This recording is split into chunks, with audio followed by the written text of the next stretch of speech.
So next we continue, we're in chapter 11, and this is primarily about the ganachakra, and as it explains, there are a couple of different views of ganachakra. Sometimes we talk about a silk feast, for example, but there's also a meaning that's related to a gathering.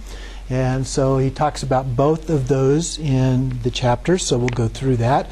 But this overview says that the purpose of this and the following two chapters is to present the paths through which the mandalas of the ground are to be attained. In particular, chapters 11 and 12 concern the generation stage and reverses common attachments, while chapter 13 reveals the perfection stage and the essential meaning of the practice. So give you a general idea of that. So then more specifically again about chapter 11, one enters the meditative stability called King of, the King, this should be of transformation, I believe, of the magical net.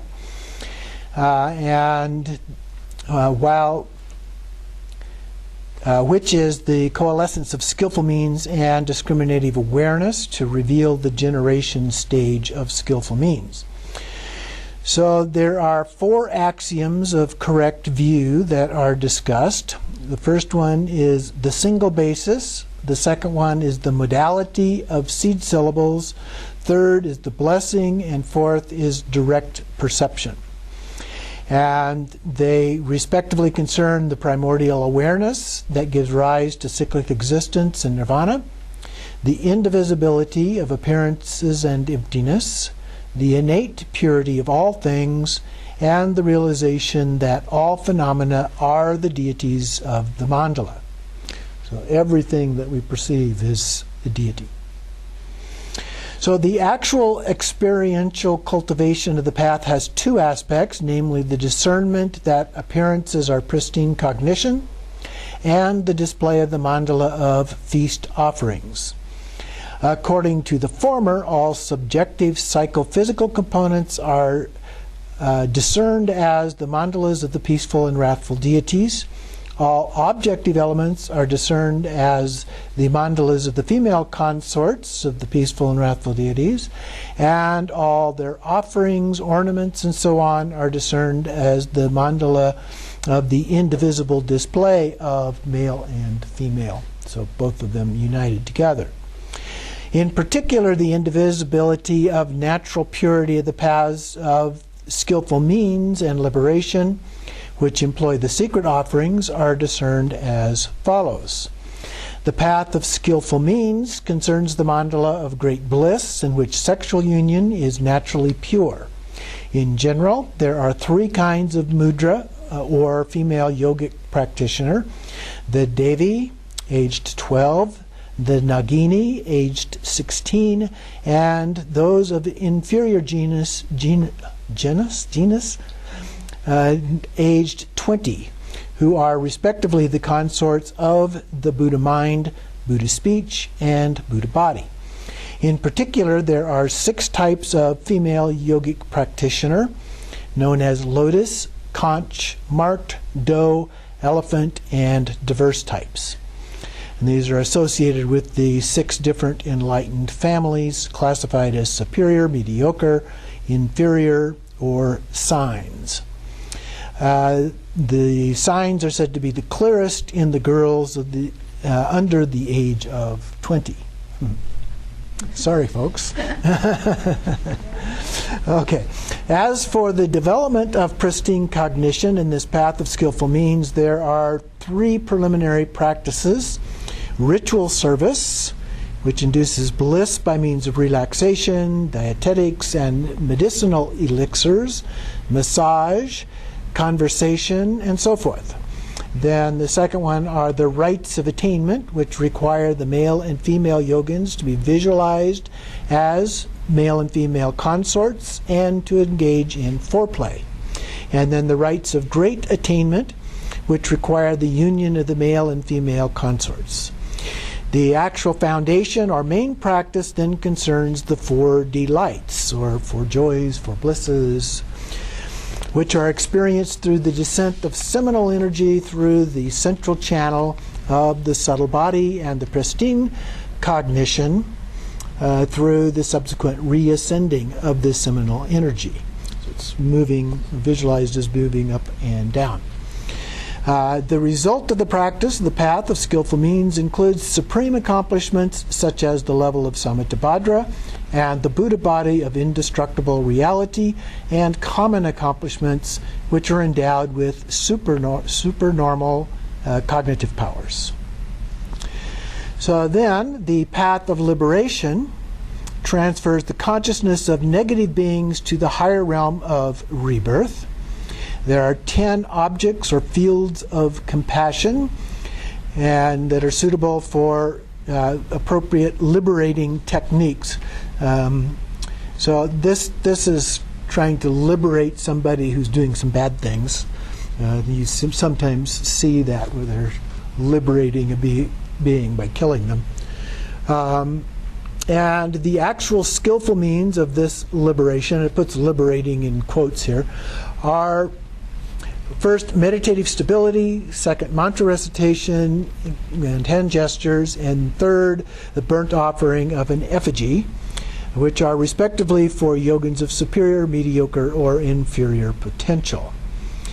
The benefit of the practice is that beings destined for rebirth in lower realms are liberated and transferred to higher realms. The paths of skillful means and liberation are discerned to be naturally pure because in each case the mandala of magical pristine cognition is untainted by the defects associated with past karma. The experiential cultivation of the generation stage of meditation sets the refinements of pure view within the context of the feast offering ceremony. So ganachakra is defined as a feast or assembly, those are the two that I was mentioning, of extraordinary supports, person and implements associated with the deliberate practice of the secret mantras. The yogin who discerns through the axioms of the three purities and for samenesses that all phenomena comprising the mundane world and its inhabitants are the feast offering of Samattabhadra, primordial Buddhahood itself, will swiftly attain supreme spiritual accomplishment. The diverse modes of the feast offerings which emerge from the feast offering of Samattabhadra are classified according to the number of participants or the kinds of mandala they form. So those of the peaceful deities may form 5, 3, or a single pair of male and female yogins. So couples, if you will, a number of couples involved. While those of the wrathful deities may form their own distinctive clusters. Altogether, there may be 100 or even a multitude of participating yogins and yoginis.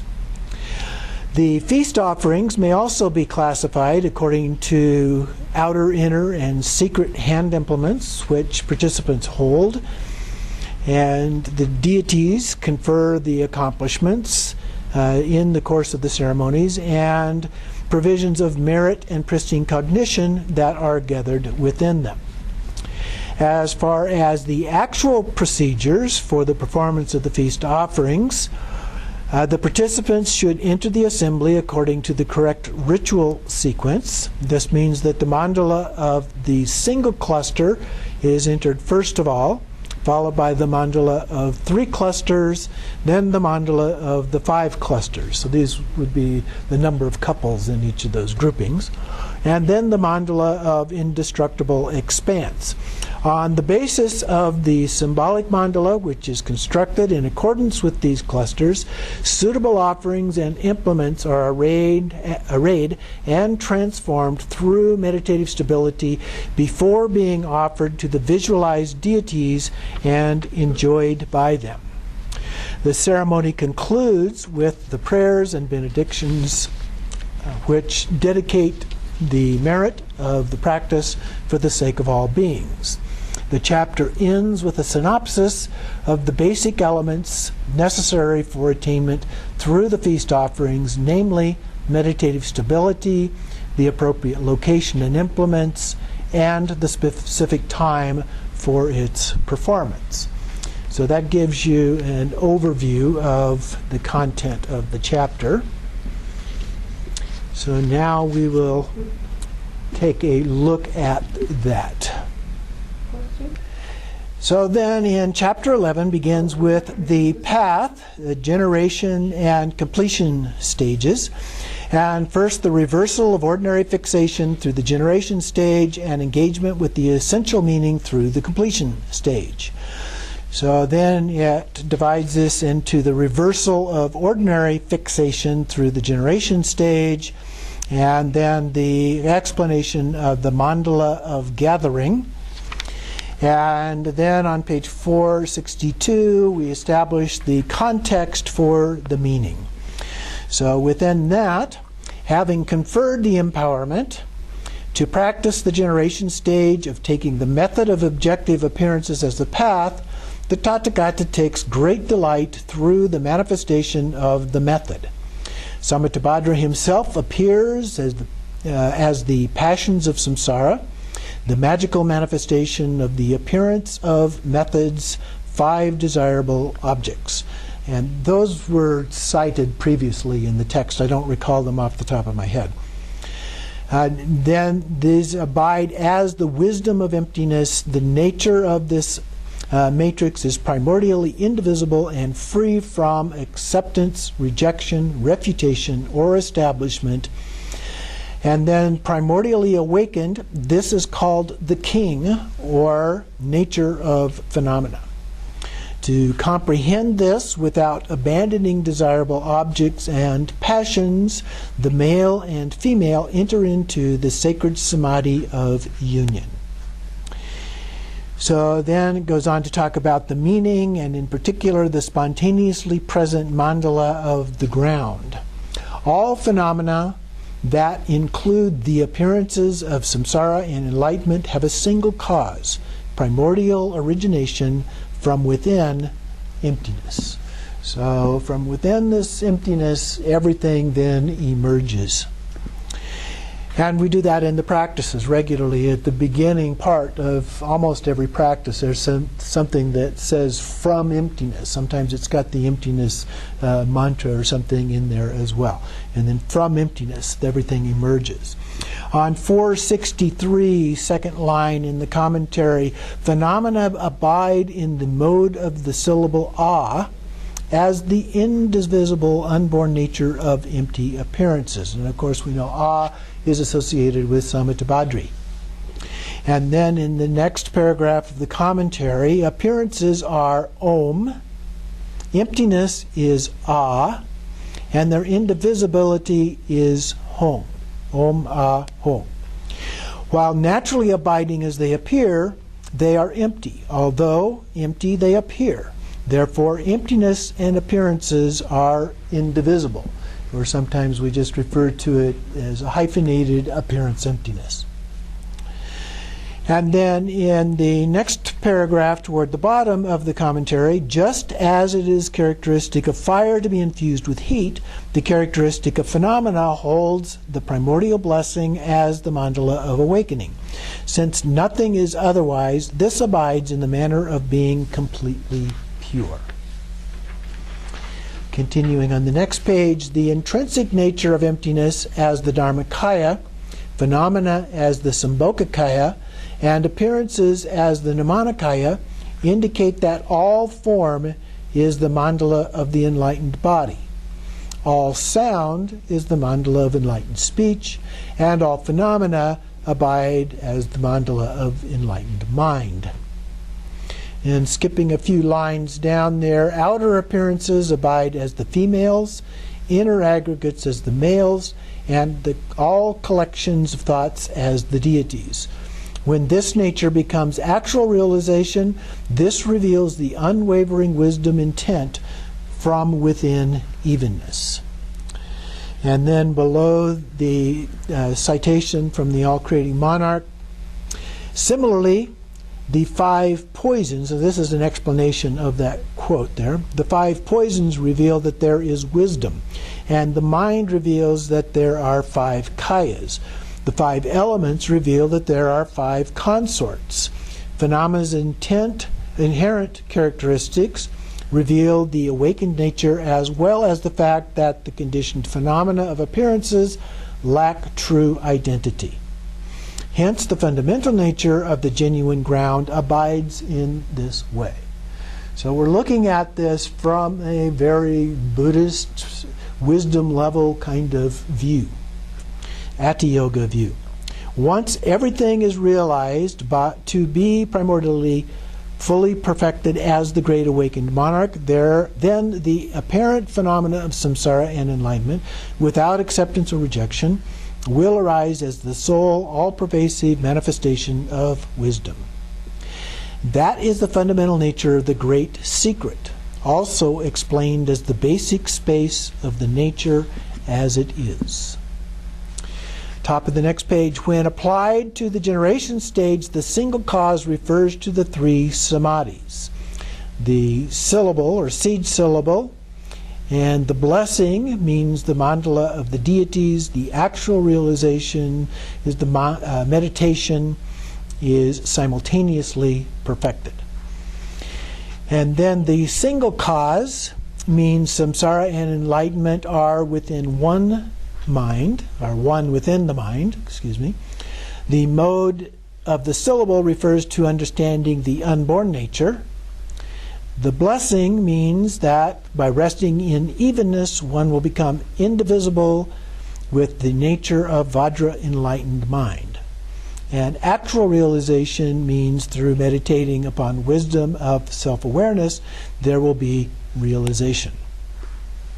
And again, skipping the quotation to the next part of the commentary, as indivisible, the single cause means generation and completion stages are one as the two truths.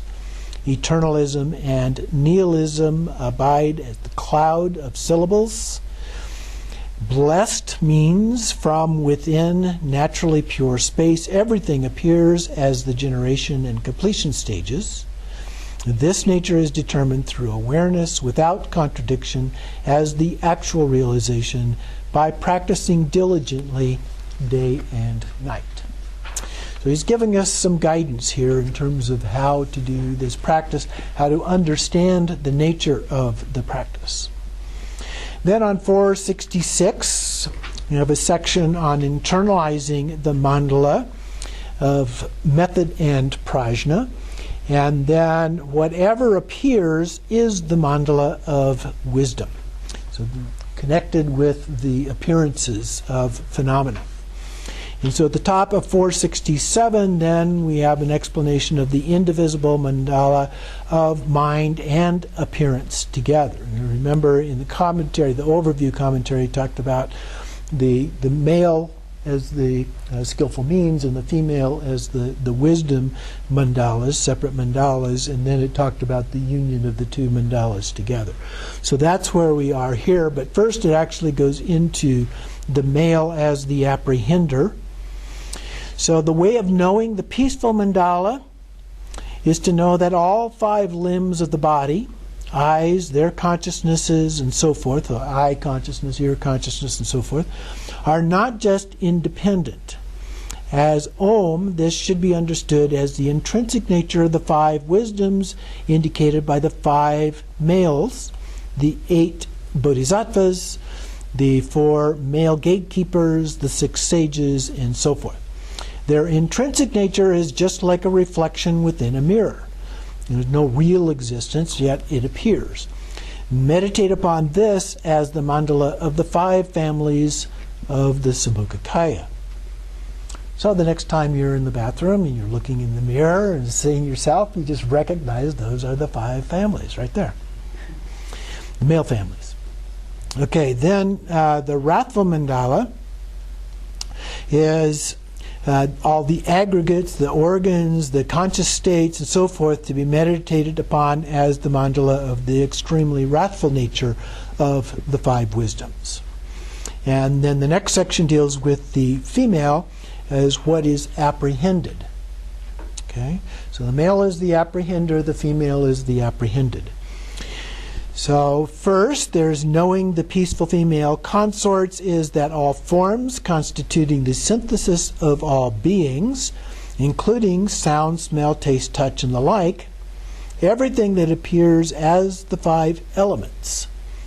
As mum, the syllable mum, the essential nature of indivisible wisdom is indicated by the 4 female gatekeepers, the 8 female bodhisattvas, the 5 female consorts.